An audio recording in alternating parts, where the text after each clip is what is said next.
Minsan, tayo'y malungkot, minsan naman masaya.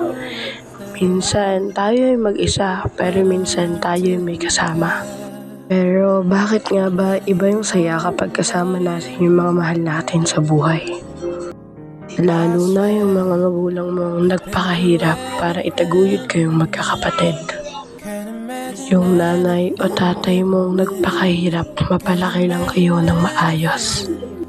Yung magulang mong gagawin lahat, makapagtapos lang kayong magkakapatid. Pero sa dahan-dahan nating pagtanda, nahihiya na tayo magsabi na mahal natin sila. Na salamat sa pagtataguyod nila. Yung mga payo nilang akala mo kontrabida na sila sa'yo, pero para sa'yo rin pala yun.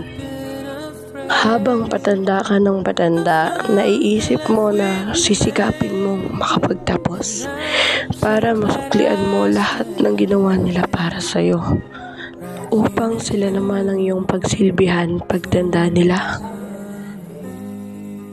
I love you, Mama and Papa.